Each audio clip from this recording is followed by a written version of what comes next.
Camaradas, ella es mi querida Angélica Navarro. Les voy a compartir una intimidad.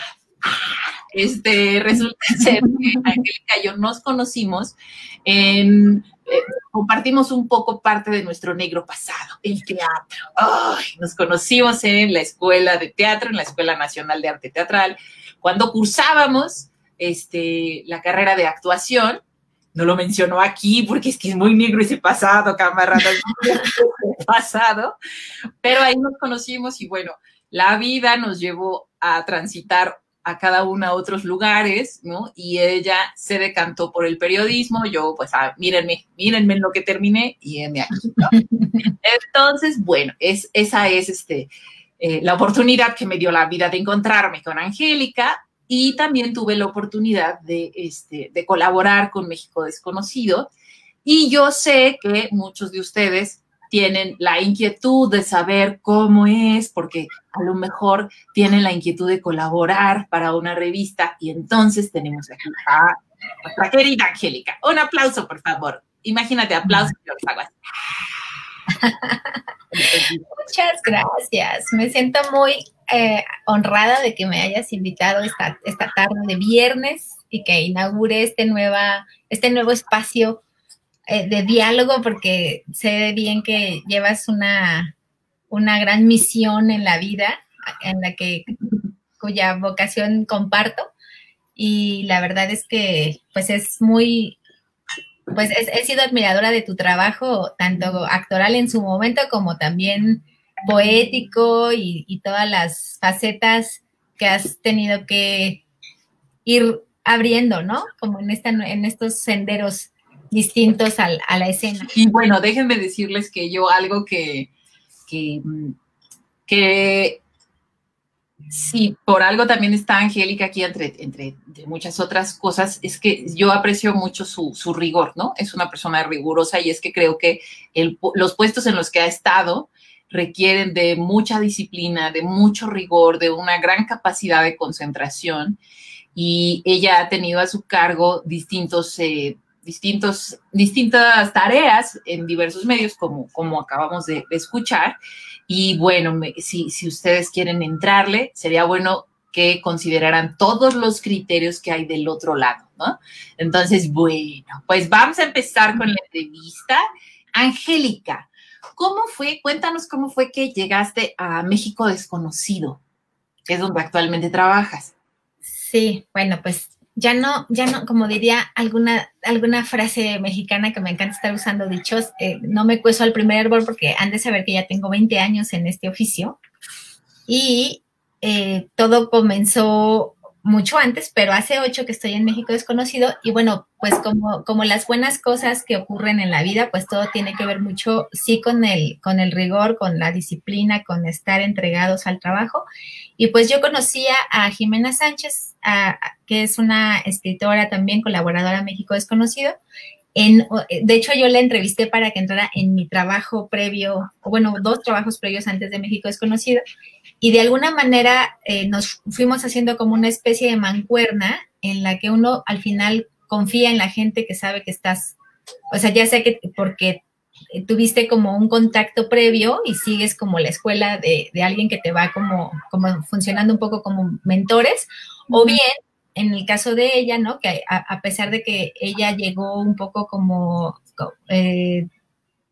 a aprender en ese momento, pues ella es egresada de la Universidad Iberoamericana, de la carrera de letras, y estaba en México Desconocido, pero ya quería tener tenía una oportunidad para salir del país a cumplir uno de sus sueños anhelados e irse a Portugal, cosa que realizó, y me llamó a mí para la entrevista recomendándome con la persona encargada, que en ese momento era Betty Quintanar, quien se convirtió desde ese momento en mi mentora.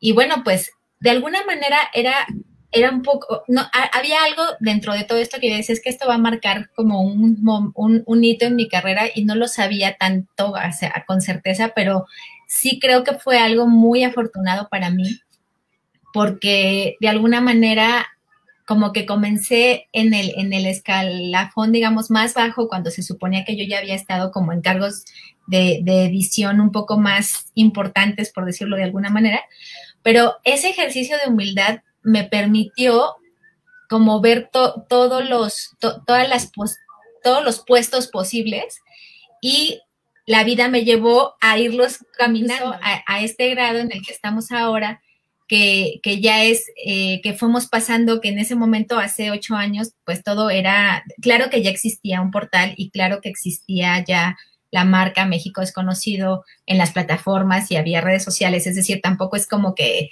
el 2020 inventó eso, desde luego que no. A veces en los temas en los que nosotros tenemos como muchos prejuicios, a veces, son donde hay como muchas oportunidades precisamente para poder pues llevar o contribuir desde nuestras trincheras, ¿no? Y en ese momento, para mí fue justamente pues poderle dar causa y forma, y mi tesis, de hecho, fue un manual de estilo, precisamente, que se llamaba profesionalizar la frivolidad, precisamente porque había como toda una creencia de que ese tipo de medios no tenían rigor, ¿no?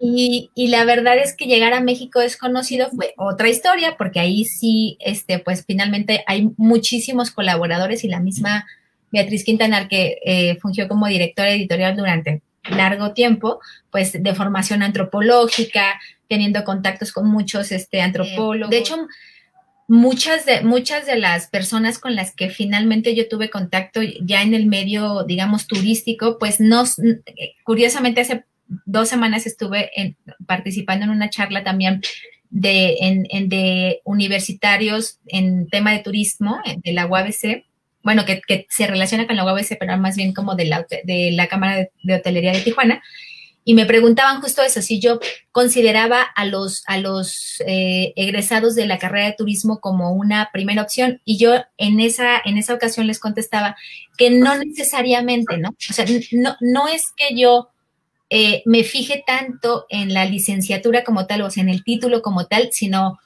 mucho más en cuestiones de qué aportan, en cuestión de lo que ellos quieren expresar o compartir, ¿no? Tenemos muchas personas, porque todos imaginamos este lugar de voy a hacer mi viaje y desde lo que haga de mi viaje voy a mandar mis anécdotas, ¿no? Y sí, o sea, ciertamente sí se basa en eso, gracias a varias condiciones. Muchísimas de las historias que se publican en México Desconocido, pues son verdaderas, la gente sabe, se hacen guías completas, se recorren los estados y te van diciendo cosa por cosa que yo disfruto muchísimo, quizá es de las cosas que más disfruto, que es conocer a mi país, no necesariamente de yo ir y pararme, sino justamente conocer esos recovecos de los viajeros, que les llamamos viajeros expertos, porque no es alguien completamente que simplemente se sube y llega con todo planeado, sino con una persona que se expone a la experiencia, que vive la experiencia, que se relaciona, que tiene una expectativa y se cumple o que no, y sabe contarlo, ¿no? Ese es el punto. ¿Cómo hacer que esta experiencia tenga como pies, cabeza, que haya algo que me conmueva, que me toque, y sobre todo que diga que exprese más bien lo que el autor quiso decir? Porque muchísimas veces también pasa que no, pues uno piensa que está diciendo una cosa y que pues está expresando otra, ¿no? Finalmente llegué por una recomendación, llegué gracias a Jimena aquí, y bueno, ya ahí me encontré con un universo de profesionales súper talentosos. Ay, camaradas, pues aquí Angélica tocó un punto súper interesante, ¿no? Que creo que sí hay que tomar en cuenta en el momento en el que aspiramos a colaborar con algún medio, que es qué podemos aportar, ¿no? Eso sí creo que tenemos que tenerlo como siempre muy claro, qué es lo que yo puedo brindar, porque ciertamente entiendo esta pregunta que hacen los recién egresados o los que están a punto de salir de la Universidad de Turismo, de nosotros somos unos buenos candidatos, ¿verdad? No necesariamente, ¿no? Va a depender no, eso tampoco es, no, pero no necesariamente, porque para ello se van a requerir una serie de habilidades muy importantes que van desde cómo escribir una historia hasta la historia misma, ¿no? Forma y contenido son fundamentales. Y camaradas, yo les digo por experiencia que luego los títulos no garantizan que uno sepa leer y escribir. Nos comentaste que cuando llegaste a México desconocido, tuviste, porque además con 20 años de experiencia, ¿no? Y que te tocó empezar pues casi que a picar piedra, ¿no? Entonces, de todos estos 20 años de experiencia, cuéntanos de manera concisa como qué tareas te ha tocado desempeñar a lo largo de todos estos años. Básicamente desde que comencé, porque fue de manera además muy fortuita en este camino, fue como entender sobre todo cómo organizar mis ideas, porque quizá ese sería como el principio de todo, porque yo comencé haciendo reseñas de libros. Así fue como comencé en este tema, o sea, las letras para mí y ya investigándole un poquito también como en la historia, ha sido una de las grandes herramientas que nos han rescatado de varios, no sé si rescatado, sino más bien como nos han puesto un lugar en el mundo a varias personas de mi familia y a mí, porque hemos encontrado en la lectura un refugio, ¿no? En algunas ocasiones, y en mi caso, gracias a que justamente me gustó, trabajé previamente antes de entrar al mundo de la edición, trabajé en una librería, tienda de regalos, y allí fue donde me contactó mi primer editor, que además era el dueño de la primera revista en la que colaboré, que se llama Casas y Gente. Allí me cambió la vida por completo. O sea, de hecho yo estaba en la carrera de actuación, y estaba yo totalmente firme y clara, según yo, de que ese era mi rumbo, porque definitivamente el tema de la creatividad, el tema de la expresividad, de un poco como de mi autoexploración quizá personal, y al final el actor, pues el actor es el instrumento, entonces como que había mucho de mis propios cuestionamientos en juego allí. Pero cuando llegó alguien y me dijo, oye, ¿me escribes en mi revista las reseñas de libros de arte? Yo dije, obvio sí, porque a mí me encantaba ver, leer, consultar los libros, estar en ese ambiente. Y dije, bueno, y justo como muchos seguramente se lo dicen así, me van a pagar por hacer lo que me gusta, pues qué mejor, porque justo a partir de que empecé a hacer mis entregas eran más bien como reseñas, comenzó el tema de, ¿y si te vas a cubrir esta exposición? ¿Y si te vas a hacer esto? Y comencé como becaria allí. Y yo no tenía idea de nada de viajar ni de nada, porque pues finalmente era tan joven, pero gracias a la juventud uno no dimensiona casi nada, ¿no? Entonces, como que está bueno en ese momento porque yo me lancé con todo el entusiasmo. Y justo alguien de recursos humanos lo sabrá muy bien, ¿no? Uno entra con todo el entusiasmo cuando quiere hacer algo y con cero expertise. Y conforme vas avanzando en la chamba, te va bajando el entusiasmo, pero va subiendo la expertise. Entonces, como que vas este periodo. Y bueno, comencé quiero decir, ¿por qué quiero llegar a lo de la orden de las ideas? Incluso ahora mismo me está pasando, ¿no? Porque de pronto como que me pasan un montón de cosas por la cabeza y quiero hablar de un montón de cosas, pero siempre el hecho de llevarlo a la palabra y el hecho de hacerlo coherente es toda la diferencia entre lo que pasa en mi mente y lo que yo logro como estructurar. Y me pasó a la mala con este señor que era bastante exigente, porque de pronto me decía, a ver, ¿cómo es posible que no has hecho no sé qué? O sea, era como muy pasional y él esperaba de mí que yo supiera todo y yo no tenía idea de nada. Entonces, yo me quedaba así como con mucha frustración y ante mi frustración yo lo que decía es, me quiero capacitar y me quiero capacitar y me quiero capacitar porque yo no quiero sentir más esta frustración. Y entonces sobre eso me fui como metiendo y empapando siempre en muchas cosas. Y hoy, un poco en retrospectiva, me doy cuenta que eso no va a acabar, que esa angustia que me daba hace 20 años y que yo creía que tenía que ver con mi propia inexperiencia, Hoy se puede, o sea, hoy siento la misma determinación por seguirme capacitando y seguir aprendiendo nuevas tecnologías y nuevas plataformas y nuevo todo, pues porque pandemia y porque la tecnología está aquí y porque ya hay que aprender y hay que saber hablar a la cámara y hacer lives y hacer un montón de cosas que antes yo no contemplaba en lo más mínimo, precisamente porque yo estaba como muy enfocada en el tema escrito y totalmente de discurso, totalmente de como una historia, ¿no? Tengo que decirles aquí entre nos que pues también trabajé en una revista de chismes corrigiendo. Y por más que ustedes, era como, así era la vergüenza más horrible, o sea, no saben que si me preguntaban así dónde trabajaba, así de, ay, no, ahí no.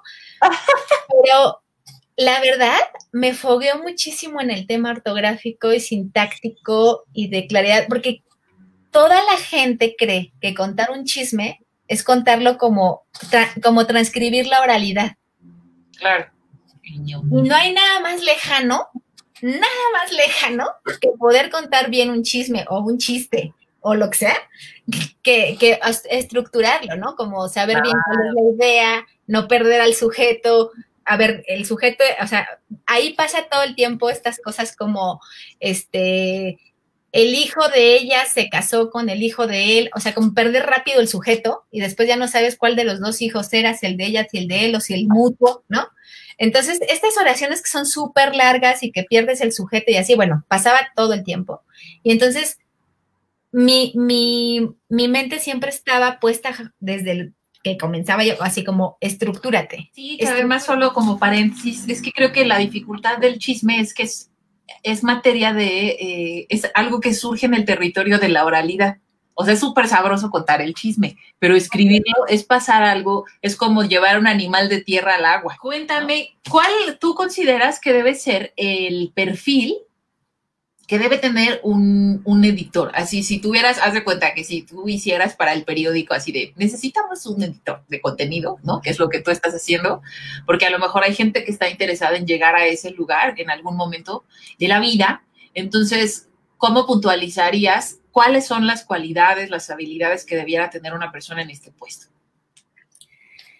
Pues creo que hoy por hoy definitivamente algo que me gustaría hacer, o sea, bueno, sí tener un perfil definitivo y habría que hablar de esas cualidades, pero yo sobre todo le daría a corregir algo y le haría redactar algo. ¡Ay, camaradas, qué fuerte! Como que si tú le das a revisar algo a alguien y ese alguien te lo regresa tan así como perfecto, es porque no tiene ese ojo de editor. A lo mejor puede ser muy buen redactor, a lo mejor puede hacer muy buenos guiones, quizás sea muy carismático para hacer un gran host para hacer un live, quizá pueda tener una gran soltura y pueda ser un gran narrador, pero no es editor. Uno necesita tener también esta cosa de poder ver lo que sí está bien y valorarlo y poder como poner en talento, que esa es otra de las cualidades de un editor que no es tan evidente. ¿Cómo haces? O sea, es como si tú fueras silvanador y tu trabajo se va a ver bien poquito, porque a lo mejor solo vas a hacer 3 ajustes, pero son esos 3 ajustes que van a hacer que lo que ya hacía de eso, o sea, como que si estaba, haz de cuenta como si fuera como una cosa que puedes pulir y que entonces le vas a dar un empujoncito, ¿no? Pero tiene eso que es valioso y a eso me refería desde el principio con la propuesta, ¿no? Que si es algo innovador, que si está contando una historia distinta. Y bueno, desde luego, ahí son dos como análisis distintos, aunque hoy por hoy mi oficio se está volviendo cada vez más uno, porque ahora no solo edito, sino que también escribo y también corrijo y o sea, ya ahorita se volvió como un poco de todo. Y hay mucho de mi chamba que es administrativa también, tengo que contarles que no todo, ni me la paso solo leyendo, ni me la paso solo viajando, ni me la paso solo haciendo llamadas, sino es como un tutti frutti de todo junto. pero sí creo que alguien que puede ser muy talentoso escribiendo no necesariamente va a ser un buen editor, y alguien que es muy talentoso editando no necesariamente va a tener puedes escribir bien, pero quizá no necesariamente contando una muy buena historia, ¿no? Claro, sí, perdón, solo una cosa rapidísima. Es que yo creo que hay que tener, desde mi criterio, por supuesto, ¿no? Como escritora, que yo creo que necesitamos tener 3 preguntas claves. Así, yo siempre que tengo un texto para lo que sea, desde un tweet, desde un texto para colaborar, desde un texto de ficción, hay 3 preguntas que no podemos perder de vista, camaradas, y justo tiene que ver un poco con lo que nos está compartiendo Angélica. ¿Qué voy a escribir? ¿No? O sea, si voy a escribir, en este caso que nos comenta, mi experiencia en Guadalajara, ¿no? En Tequila, ahí, esa experiencia, ¿para qué le voy a escribir? ¿Y para quién la voy a escribir? O sea, ¿para qué la voy a escribir? ¿Para dar informes sobre el lugar? ¿La voy a escribir para seducir? Hemos hablado de la seducción de las palabras con Alex Grigelmo. Para seducir a las personas lo suficiente como para que consideren llegar a este lugar, para advertir, incluso para amenazar, ¿no? Como, no sé, no quiero decir amenazar, ¿no? Pero como para advertir al lector. Entonces, es fundamental. ¿Qué voy a escribir? ¿Para qué lo voy a escribir? Y, esto es así medular, ¿para quién la voy a escribir? ¿No? O sea, si le estoy escribiendo para investigadores, si estoy escribiendo para el ocio, no tengo nada que hacer y me pongo a leer la revista, o si estoy escribiendo para madres de familia, entonces yo creo, desde mi experiencia como colaboradora también, que esas 3 preguntas son fundamentales. ¿Qué voy a escribir? ¿Para qué lo voy a escribir y para quién lo voy a escribir? Marta nos pregunta, si se aceptan colaboraciones, ¿de cuántos caracteres estamos hablando? ¿1 cuartilla? ¿2 cuartillas? Y por supuesto tiene que haber fotos, ¿no? Ella está hablando en particular de México desconocido, pero en general hay un estándar en las colaboraciones. Sí. Hay más que cuartillas, lo planteamos más, mínimo 500 palabras. Ok. Mínimo. Y máximo las que dé la historia, ¿no? Que esa es la otra cosa que no lo digo yo, también lo escuché por allí, que un buen texto no es largo, sino que pues necesitaría en este caso más imágenes, ¿no? Y también el contenido, esto se lo acabo de escuchar a una editora en un programa como de estos de primeras temporadas y cosas así, que decía, el contenido el contenido es como un buen vino, ¿no? Entonces, va a variar la plataforma, y si es un buen contenido, te vas a ver bien en lata, hacía la equiparación en que te vas a ver bien en lata, o te vas a ver bien en botella, o te vas a ver bien de la barrica, o te vas a ver bien en el timbalcito. O sea, no importa tanto el formato, sino como qué es lo que se quiere decir. Entonces, también hay que ver los medios que tenemos para hacer, porque claro que hay proyectos que pueden ser muy, muy ambiciosos. Y claro, el que lo propuso decía, yo solo quería hacer una semblanza, ¿no? Así como, a ver dónde estuvo, qué estuvo, Y hay momentos en los que eso es correcto, ¿no? Es decir, también hay que medir nuestras fuerzas, medir y lo que dijiste, Lau, es muy importante, porque ¿para qué? ¿No? O sea, porque quizás si nosotros tuviéramos un espacio, y que ojalá que lo podamos ir construyendo con el paso del tiempo, ¿no? Pero como historias que son un poquito más, o sea, que tienen como más fuelleo y que se hacen como con más recursos incluso, pues estaría increíble, ¿no? Por ahí me encontré un trabajo súper interesante de investigadores y con muchísimas entrevistas sobre temas ya como a profundidad, ¿no? Como hay todo un movimiento del periodismo de investigación y cómo incluso las tecnologías están en torno a eso, estaría fabuloso. Pero en el día con día, o sea, en el estar en la casa del clic y de cómo está el tráfico y viendo en cómo están las cosas, pues muchísimas veces pues son perfiles más pequeños, son cosas mucho más pequeñas. Hay una tendencia a hacer que los formatos se vuelvan mucho más sintéticos, ¿no? Nuestras audiencias cada vez leen menos y quieren mucho más digerido todo.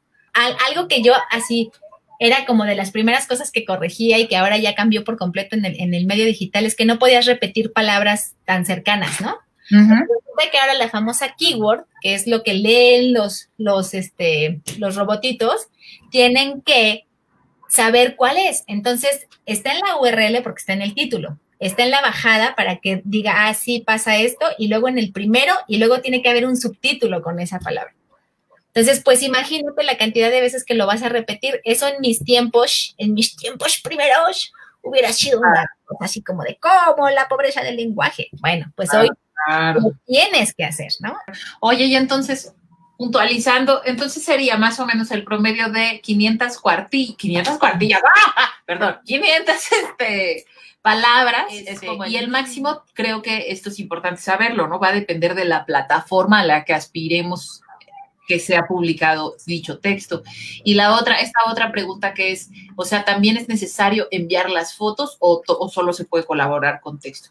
Pues mira, existe la posibilidad de que sea solo el texto, desde luego, porque gracias a todos la revista tiene 43 años de vida, entonces sí tenemos un acervo fotográfico importante, pero también hay que tomar en cuenta que muchas de las veces, aunque no sea un fotógrafo profesionalísimo, claro, seguramente un fotógrafo profesional me diría ¿cómo se te ocurre, no? Pero digamos que si tienes un buen celular y tiene una buena resolución y tienes, digamos, pues un gusto estético mediano, ¿no?